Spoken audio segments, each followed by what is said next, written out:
3 de dezembro de 1944, Floresta de Hurtgen. Um frio de gelar os ossos se espalha, penetrando nas juntas e permanecendo. As árvores, desprovidas de folhas, formam silhuetas que arranham um céu cinza pálido. A neblina paira baixa, relutante em se dissipar. Ao longe, a artilharia bate ritmicamente, imitando o batimento cardíaco de um gigante. Dentro de um tanque M4 Sherman, escondido atrás de uma parede de tijolos estilhaçada, um jovem artilheiro chamado Harlan Vickery espia pela lente de seu canhão de 75 quilometros. A torre do tanque está inclinada em direção oposta à sua. Um municiador lança um olhar de soslaio e comenta: "Você está se posicionando ao contrário, não é?" Harlan o ignora, sua respiração condensando-se no vidro enquanto ele segura o mecanismo de disparo com força. Silencioso, imóvel, sintonizado. Gradualmente, através da névoa, uma figura se materializa. É um tanque Panther, alemão, enorme, letal. Acompanhados por mais 2, eles rastejam lentamente por uma trilha lamacenta, reivindicando o domínio sobre a floresta. Harlan solta um suspiro. Um único tiro, o projétil de 75 milímetros, perfura a manhã tranquila, e um momento depois, o Panther da frente explode no ar. Os outros 2 tanques param, perplexos. Não previram um tiro vindo de uma casa de fazenda em ruínas. Não previram um encontro com um Sherman e certamente não previram que este Sherman estivesse empenhado em atirar de longo alcance. Dentro da torre, o municiador respira fundo. O comandante exclama: "Meu Deus, Vickery, você o acertou em cheio." No entanto, Harlan Vickery não se alegra. Em vez disso, reajusta a torre, seguindo o segundo tanque. Não é sorte que impulsiona esta situação. É estratégia. É o resultado de um garoto de fazenda do Kentucky redefinindo os princípios do combate blindado, invertendo seu Sherman e se transformando em uma equipe de atiradores solitários. Eles zombaram dele, afirmaram que nunca funcionaria, até que funcionou. E quando a poeira baixou, não foram apenas os alemães que ficaram surpresos. O artilheiro, inesperadamente eficaz. Antes de surpreender uma força blindada alemã na densa floresta de Hurtgen, Harlan Vickery era apenas um garoto tranquilo do condado de Whitley, Kentucky. Manter-se ereto ou falar alto não eram suas características, e ele também não teve tanques ou carros em sua criação. Ele consertava tratores na fazenda de seu pai e frequentava a escola sob a orientação de sua mãe, professora. Como muitos jovens pós-Pearl Harbor, Harlan alistou-se no exército dos EUA por senso de dever. Comandar o canhão de um tanque Sherman em uma das florestas mais mortais da Europa nunca esteve em seu radar. Harlan aprimorou suas habilidades em Fort Knox, Kentucky, onde foi designado para uma divisão blindada. Seus mentores observaram suas mãos firmes, seu olhar aguçado e sua abordagem metódica para a resolução de problemas, algo que faltava à maioria dos recrutas. Enquanto outros atiravam impulsivamente, Harlan calculava mentalmente. Ele media distâncias, observava ventos e fazia cálculos. No entanto, ele continuou sendo ignorado.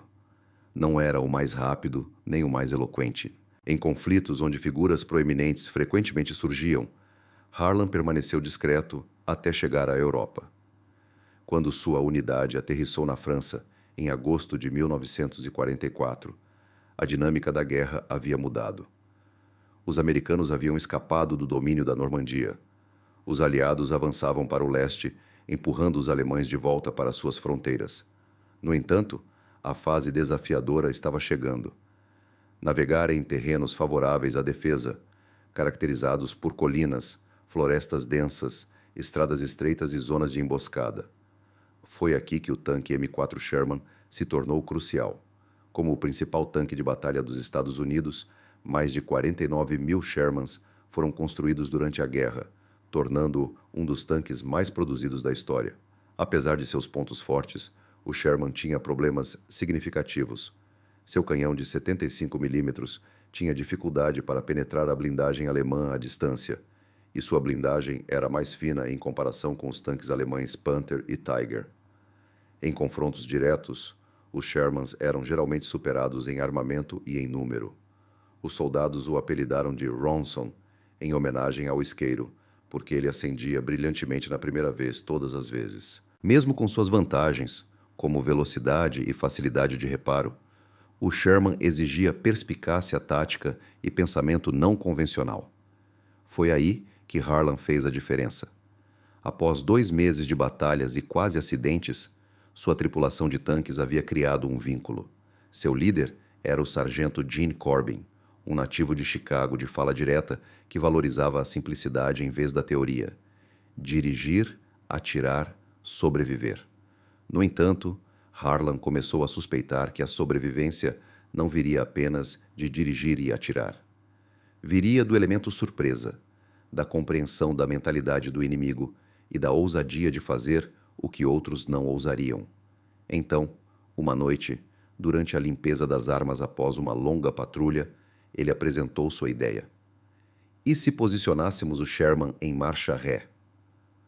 O municiador, soldado de primeira classe Mike Rizzo, riu. Você quer dizer atirar de ré? Mas Harlan esclareceu. Não. Posicione o veículo com a traseira voltada para a estrada e gire a torre 180 graus para que fique de frente para os inimigos. Dessa forma, podemos dar marcha ré, atirar e então avançar para recuar. Isso reduz nossa visibilidade e nos permite atacar primeiro. Corbin olhou para ele pensativamente por um tempo antes de balançar a cabeça. Essa é a sugestão mais ridícula que ouvi hoje, retrucou. Mas Harlan não estava brincando. Ele já estava elaborando estratégias para implementá-la. A princípio, outros rejeitaram a ideia de Harlan. O conceito de inverter a torre e empregar um tanque Sherman como um rifle de precisão parecia absurdo para muitos da tripulação. Eles rotularam isso de lógica caipira. Argumentaram que Harlan estava tentando lutar contra tanques como um esquilo caça-veados, escondendo-se e esperando que um alvo grande se esgueire para o alcance. No entanto, o sargento Corbin, nosso comandante, deixou claro: esta não é uma guerra em que você pode se dar ao luxo de ficar sentado esperando. Se você vir uma pantera, você precisa agir rápido ou morrerá mais rápido ainda. Harlan recusou-se a recuar. Em vez disso, persistiu em seus cálculos, rabiscando esboços e resolvendo equações matemáticas em seu caderno. Calculou ângulos de elevação, queda de projéteis ao longo da distância e estimou a espessura da blindagem em ângulos oblíquos. Mergulhou nas capacidades do canhão M3 de 75 mm montado no Sherman, concentrando-se especificamente em projéteis perfurantes de alta velocidade chamados HVAP. Esses projéteis podiam penetrar até 120 mm de blindagem a uma distância de 450 metros, mas sua eficiência diminuía significativamente com a distância. Para atirar com precisão, precisava selecionar os ângulos perfeitos. Portanto, procurou abrigo, terrenos elevados, linhas de árvores e áreas abertas onde os tanques alemães pudessem cruzar em linha única, alheio a um Sherman escondido na floresta com sua torre apontada como uma cobra enrolada. Ninguém aprovou sua configuração até uma tarde úmida e fria de meados de novembro. A floresta estava saturada de dias de chuva. A lama grudava nas botas, como se estivessem presas em areia movediça. Durante a semana anterior, a unidade havia sido bombardeada todas as manhãs. Os homens estavam exaustos, congelando e sempre em alerta. Um dia, um esquadrão de tanques foi emboscado ao dobrar uma esquina perto da vila de Vozinac. Um tanque Sherman foi atingido diretamente por um ataque alemão de curta distância, destruindo completamente sua torre, sem deixar vestígios para sepultamento. Naquela noite, Harlan elaborou seu plano. Ele solicitou a Rizzo, o carregador, assistência em um teste secreto. Eles saíram sorrateiramente na manhã seguinte durante uma patrulha de rotina. Em vez de assumir a postura avançada habitual, Harlan os fez recuar para um bosque com vista para um pequeno campo aberto, frequentemente usado pelos alemães para reposicionar seus blindados. Ele inverteu a torre, ajustou a elevação e esperou pacientemente. Por horas, apenas vento, chuva e tiros distantes ecoaram. No entanto, através da névoa, O movimento tornou-se visível. Não tanques, mas apenas duas motocicletas alemãs em reconhecimento. Harlan os monitorou pela mira da arma sem disparar. Era desnecessário expor a posição deles, mas uma ideia surgiu dentro dele. A oportunidade se apresentou. Ele poderia tê-la aproveitado. Chegaram ao acampamento sem problemas. Corbin o repreendeu por desobedecer às ordens, mas Harlan não contestou. Tinha certeza do que havia testemunhado. Acreditava que poderia dar certo. No dia seguinte, tudo se transformou. Um tanque alemão solitário, possivelmente um Panther solitário, foi avistado perto da serra a oeste de Schmidt. Ele vinha interrompendo as linhas de suprimentos, atirando de longe e desaparecendo antes que as forças americanas retaliassem. A artilharia não conseguiu localizá-lo com precisão. Apoio aéreo não era uma opção. Então Corbin, com um toque de brincadeira, dirigiu-se a Harlan. Ainda acha que sua estratégia de esquilo funciona? Harlan assentiu. Então vá lá e demonstre. Eles lhe concederam uma tentativa. Harlan escolheu um local perto de uma clareira fora da trilha, uma estrada estreita e lamacenta usada tanto pela infantaria quanto pelos blindados para chegar a Schmidt. Ele manobrou o Sherman para se proteger, com a torre voltada para fora, e esperou. A neblina se adensava pesadamente. A visibilidade caiu para menos de 100 metros. Então, de repente, a oportunidade estava lá. Ele poderia tê-la aproveitado. Chegaram ao acampamento sem complicações. Corbin o repreendeu por desobedecer às ordens, mas Harlan não se opôs. Estava convencido do que observara. Achava que poderia funcionar. No dia seguinte, a situação mudou drasticamente. Um único tanque alemão, provavelmente um Pantera solitário, foi avistado perto de uma serra a oeste de Schmidt. Ele vinha atrapalhando as linhas de suprimentos, disparando de longe e escapando antes que as unidades americanas respondessem. A artilharia não conseguia localizá-lo com precisão. O apoio aéreo não estava acessível. Assim, Corbin, com um toque de humor, questionou Harlan. Você ainda acredita que sua abordagem de esquilo funciona? Harlan assentiu. Então, prove lá em cima. Deram-lhe uma chance. Harlan escolheu um local perto de uma clareira fora da trilha. Uma estrada estreita e lamacenta, usada tanto pela infantaria quanto pelos blindados para chegar a Schmidt. Ele reposicionou o Sherman em cobertura, com a torre voltada para fora, e esperou. A neblina envolvia a área densamente. A visibilidade caiu para menos de 100 metros, então, de repente, um tanque Panther surgiu, sua torre perfurando a névoa como a barbatana de um tubarão. Harlan não demorou, preparou-se, prendeu a respiração e atirou. O projétil de 75 mm rugiu pela floresta, atingindo seu alvo. A explosão iluminou a névoa como se fosse um relâmpago, chamas subiram. Um membro da tripulação alemã fugiu, deixando um rastro de fumaça para trás. Depois outro. Então silêncio. A morte foi verificada. Foi um tiro de longo alcance, o primeiro, com a torre voltada para trás. As risadas cessaram. Este tiro não destruiu apenas um tanque, reinventou o que um Sherman podia fazer. E para Harlan Vickery, este foi apenas o começo. Armadilhas mortais na floresta e uma estratégia posta em ação. A floresta Hurtgen não era apenas um campo de batalha, era um moedor de carne. Espalhando-se por mais de 130 quilômetros quadrados de florestas densas e emaranhadas perto da fronteira com a Alemanha, foi onde as esperanças americanas de uma vitória rápida pereceram. Neblina, minas, artilharia implacável que se fundia com o ar. 33 mil baixas americanas foram registradas naquela floresta, superando as da Batalha das Ardenas. Em novembro de 1944, Harlan Vickery e sua equipe se viram imersos nela. As ordens chegaram: manter a trilha de chamada e avançar em direção a Schmidt.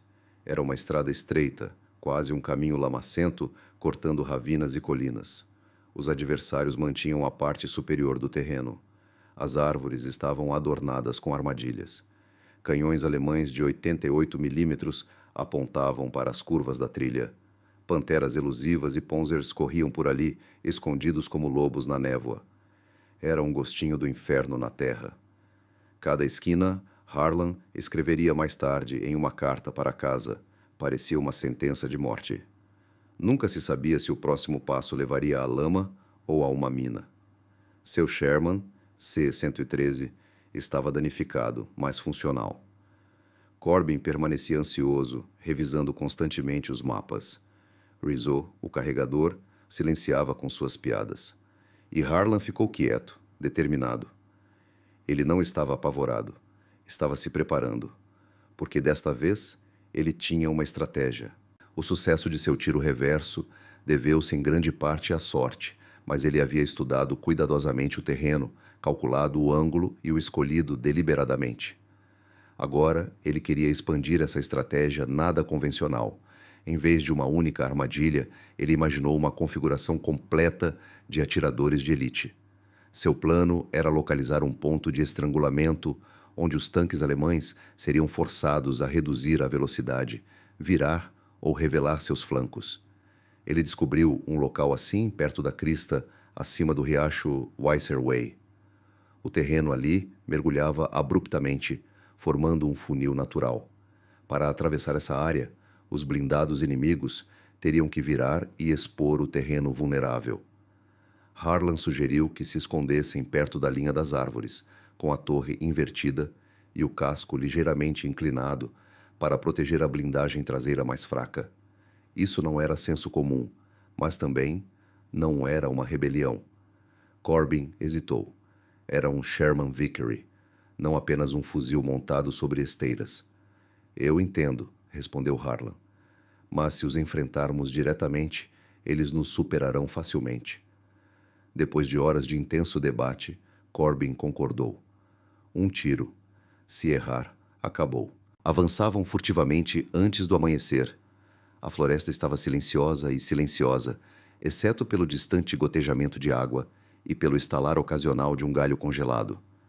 Estacionaram o C-113 em uma cavidade escondida por uma pilha de árvores caídas. Vickery apontou o canhão de 75 mm para a clareira, calculando a trajetória para quando os adversários chegassem ao topo da colina. Então esperaram. Horas se arrastaram. A neblina se aprofundou. Depois o movimento. Começou como um rosnado baixo e rítmico, pesado e metálico. Depois o som de esteiras, um tanque, depois 2, depois 3. Eram panteras, exatamente como previsto. Emergiram da floresta como predadores. Elegantes, escuros, letais. O tanque da frente parou para inspecionar a área, sua torre girando lentamente. Mais alguns metros e revelaria sua blindagem lateral, o ponto mais vulnerável. Harlan prendeu a respiração. Permaneceu em silêncio. Ajustou a mira com a precisão de um cirurgião. Alvo encontrado, murmurou. Atirou. O Sherman recuou após o tiro. O projétil perfurou a névoa e atingiu a pantera, causando um estrondo alto e uma explosão de fogo. O tanque balançou, emitindo fumaça escura no ar. As outras 2 panteras giraram suas torres, procurando a fonte. No entanto, Harlan foi rápido. Ele fez Rizzo recarregar, ajustou a mira e atirou mais uma vez. O segundo tiro errou a pantera, mas atingiu perto do segundo tanque, levantando poeira e fumaça. A terceira pantera retaliou, mas era tarde demais. Corbin acelerou, empurrando o Sherman para fora de seu esconderijo e para trás de uma área arborizada e montanhosa. 2 acertos, uma morte confirmada, e agora as panteras estavam atirando indiscriminadamente na névoa. Era um pandemônio. Corbin reportou. Tanques inimigos em combate. Um destruído confirmado. A configuração de atiradores de elite de Vickery está funcionando. Reitero, funcionando. A resposta do comando foi de espanto, mas não fez diferença. Os tanques estavam recuando. O tiro que ecoou pela névoa não apenas destruiu uma pantera, ele destruiu seus planos. Um homem dissipou a noção de que os Shermans só poderiam triunfar em números avassaladores ao derrotar 3 adversários empregando uma tática nada convencional jamais detalhada em nenhum manual. A floresta, carregada de morte e silêncio, testemunhou um espetáculo sem precedentes. Um atirador de elite, Sherman. Do conceito à lenda. A notícia do tiro se espalhou mais rápido do que a neblina conseguia se dissipar.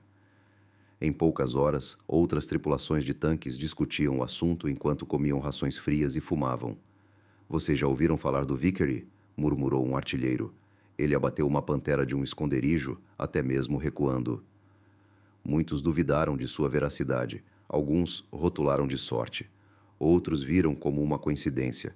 No entanto, pela manhã, o abate foi verificado por uma equipe de reconhecimento. Eles encontraram os restos carbonizados do tanque, a torre destruída e completamente desaparecida.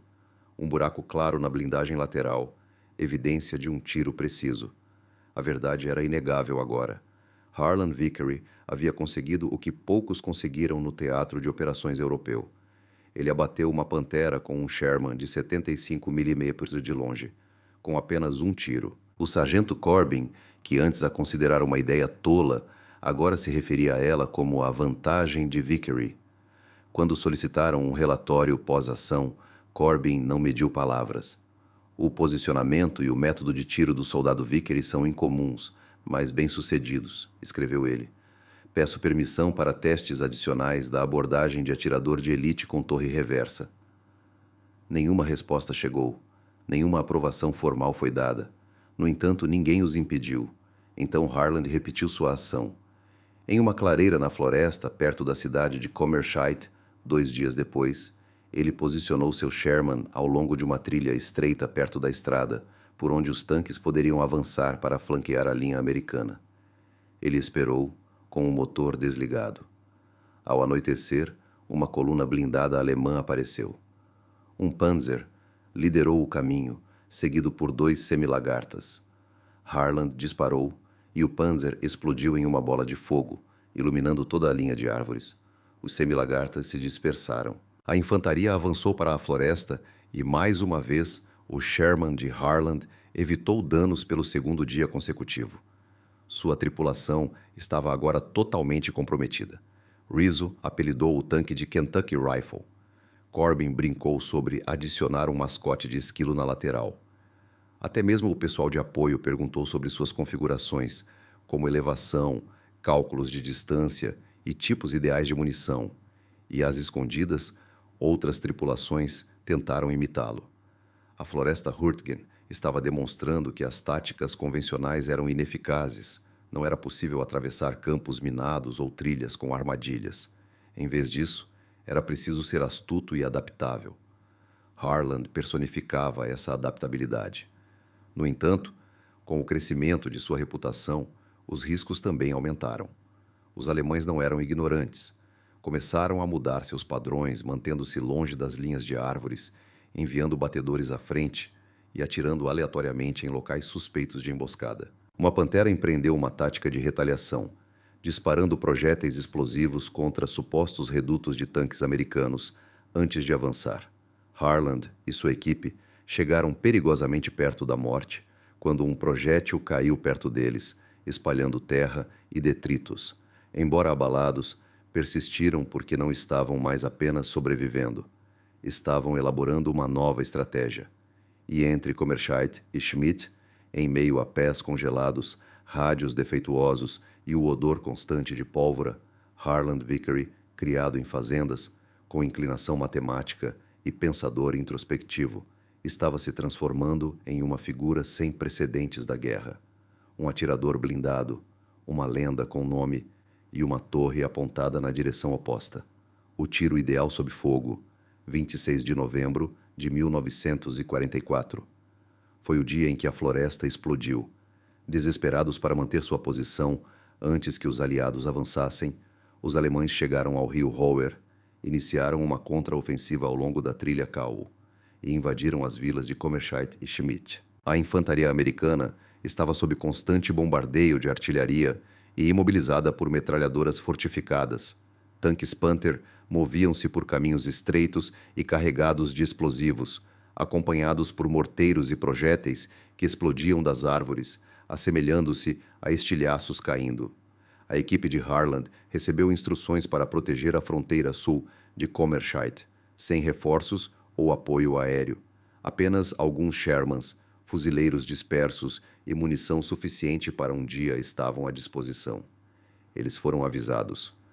Se vocês perderem esta crista, perderemos toda a linha de frente. Ao amanhecer, a neblina retornou mais espessa do que antes. Harland posicionou seu Sherman atrás de uma barreira baixa de pedra nos arredores da vila, orientada em frente à estrada principal. Mais uma vez, a torre estava voltada para trás. Mais uma vez, a tripulação expressou dúvidas sobre o arranjo. Vickery, sussurrou Corbin. Se eles nos atacarem, não temos para onde recuar. Não estamos fugindo, declarou Harland. Estamos atacando primeiro. Eles se calaram. Cada homem assumiu seu posto. Rizzo verificou a munição. 2 HVAPs foram carregados inicialmente, seguidos por projéteis perfurantes padrão. Após a fumaça, o chão tremeu enquanto os panteras alemães avançavam, acompanhados pela infantaria. Sua formação era compacta e disciplinada, possivelmente baseada em observações das táticas americanas, antecipando resistência frontal. No entanto, eles não levaram em conta a torre giratória de Harland posicionada lateralmente. Assim que o primeiro tanque apareceu, Harland ajustou seu alcance, 640 metros. A neblina se dissipou ligeiramente, revelando um contorno sombrio. Ele descarregou sua arma. O projétil atingiu a roda dentada, fazendo com que o Pantera parasse abruptamente e expelisse chamas. Lamentavelmente, o segundo tanque retaliou, disparando em direção ao local da explosão. Detritos voaram para todos os lados enquanto as árvores se estilhaçavam, e o Sherman balançou com a explosão de um projétil atrás dele. Harland latiu. "Recarregue!" E Rizzo rapidamente carregou o próximo projétil HVAP. Mais uma vez, Harland mirou, desta vez no anel da torre do segundo tanque. Ele atirou novamente. O projétil penetrou e levantou a torre cerca de 60 centímetros do casco antes que as chamas engolfassem o compartimento da tripulação. O tanque desabou para dentro, como uma fera morrendo. Então chegou o terceiro. Ele os avistou. Seu canhão girou lentamente, ameaçadoramente. Harland rugiu. "Fujam!" Corbin pisou no acelerador, mas os trilhos afundaram no lamaçal. A torre do terceiro Panther mirou. Momentos antes de poder disparar, um som semelhante ao de um trovão ecoou. Um projétil de outro Sherman, um tanque americano, atingiu-o do lado oposto. Reforços haviam aparecido, convocados pela fumaça e pela estática do rádio. O terceiro Panther tentou desviar, mas foi vítima de fogo cruzado. Detonou em uma nuvem de fumaça e metal. O campo de batalha ficou em silêncio. 3 Panthers, todos aniquilados. E o Sherman de Harland, danificado, sacudido, chamuscado, permaneceu intacto. Eles recuaram para trás da crista enquanto os médicos avançavam e a infantaria avançava. Harland sentou-se em silêncio, com as mãos tremendo pela primeira vez. "Você está bem?" Rizzo questionou. Harland assentiu. "Sim, apenas contemplando." "Sobre o quê?" "Era o tiro que eu temia", respondeu ele. A estratégia de atirar antes de ser atingido. No entanto, ele atirou e saiu vitorioso. O tiro disparado em meio à neblina era teórico. O tiro disparado durante o combate era uma evidência concreta. Naquele dia, as autoridades começaram a se referir aos métodos de Harland como a doutrina do canhão longo. Alguns desejavam documentá-la, enquanto outros ficavam perplexos. Mas, entre as tripulações de tanques que lutavam, congelavam e sangravam na floresta, o nome de Harland Vickery começou a ganhar importância, não apenas por sua habilidade ou sobrevivência, mas por sua coragem, por agir contra o que o medo exigia. Os imitadores, os céticos e o legado em evolução nasceram disso. Na guerra, as lendas se espalham rapidamente, mas a confiança leva tempo para crescer. Depois de Commerscheit, as tripulações de tanques de toda a 15ª Divisão Blindada começaram a sussurrar sobre a abordagem de Vickery. Alguns ousaram segui-la, a maioria não. Não porque questionassem os números de abates, estes eram factuais, mas porque temiam a estratégia que contradizia tudo o que lhes havia sido ensinado. A doutrina dos tanques enfatizava avançar, atacar com força, atirar, manobrar e manter a agilidade. No entanto, a abordagem pouco convencional de Harland, recuar para a posição, Permanecer parado com a torre voltada para trás parecia perigosa.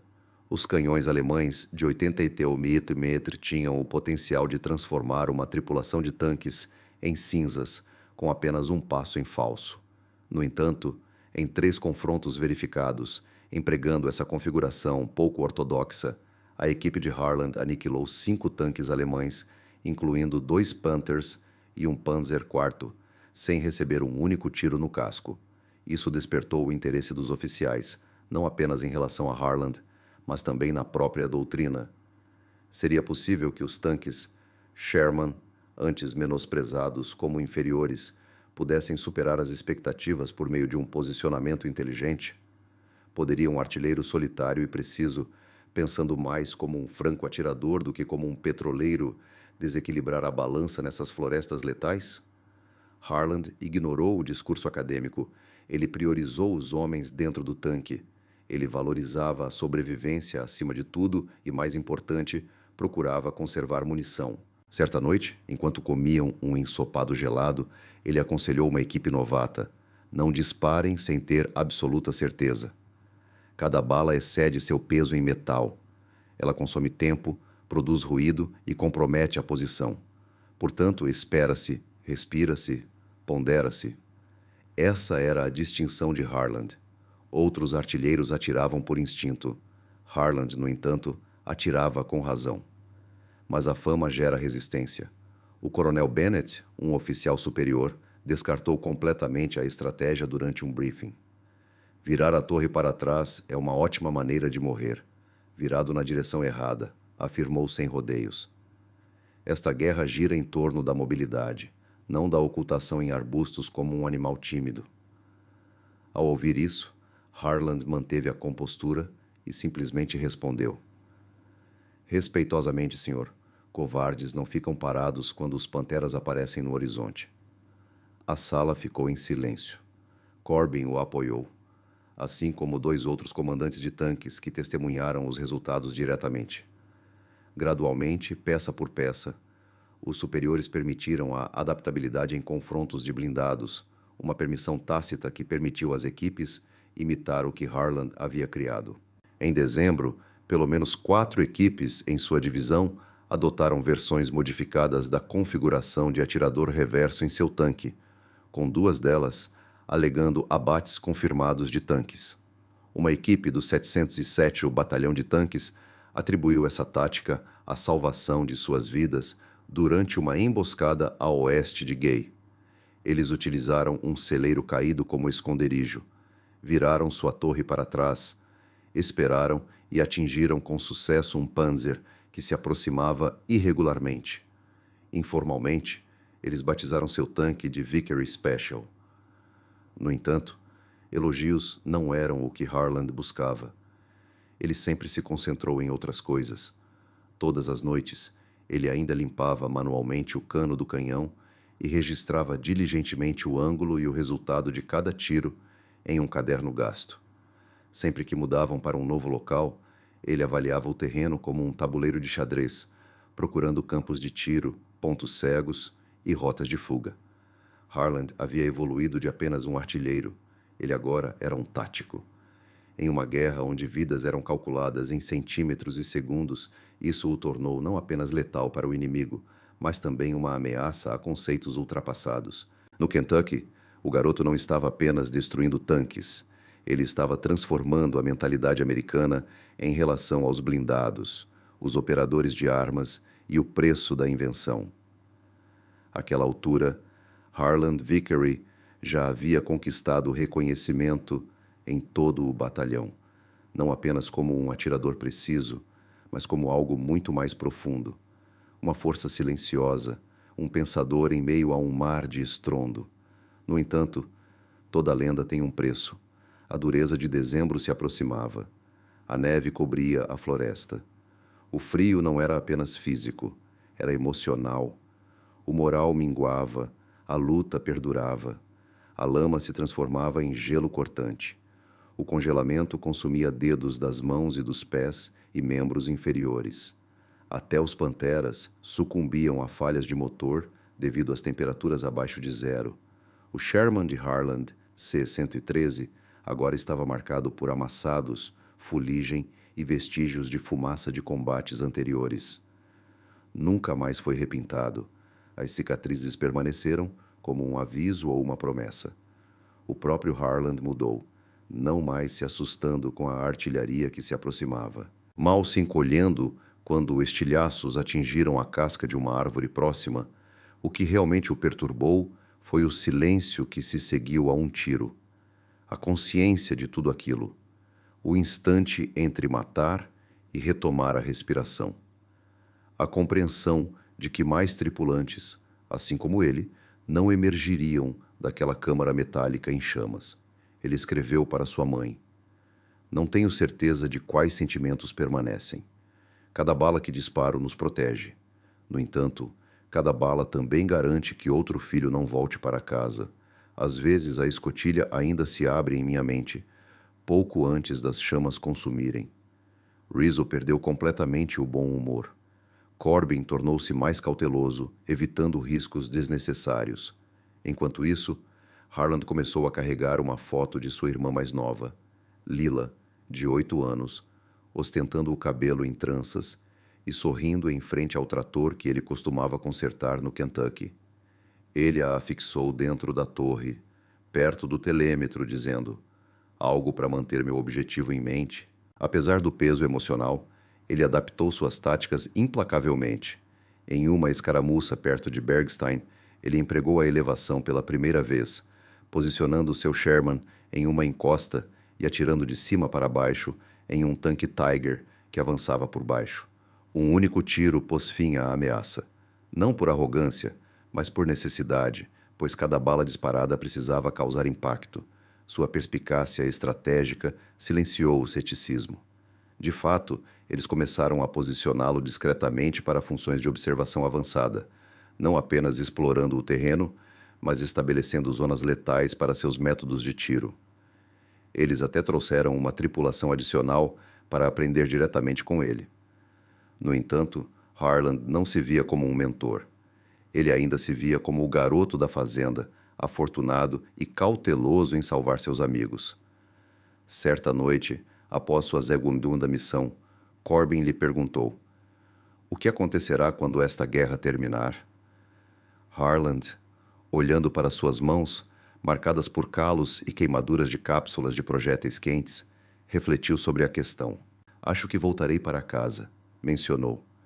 "Consertar tratores mais uma vez, talvez dar aulas de direção para minha irmã." Por um breve momento, o silêncio tomou conta do tanque.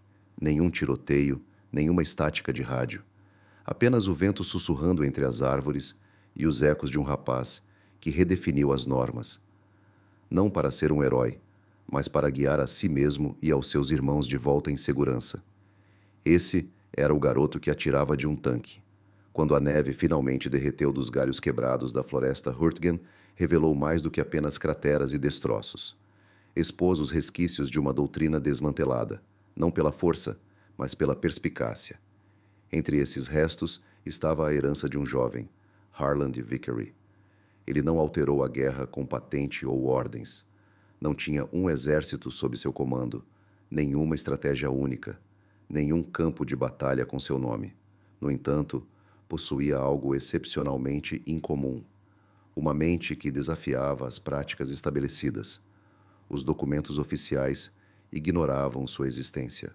Falavam de posicionamento engenhoso de torres, desdobramento não convencional de tanques e uso irregular de blindados. No entanto, aqueles que retornaram ilesos não deram atenção a tal terminologia.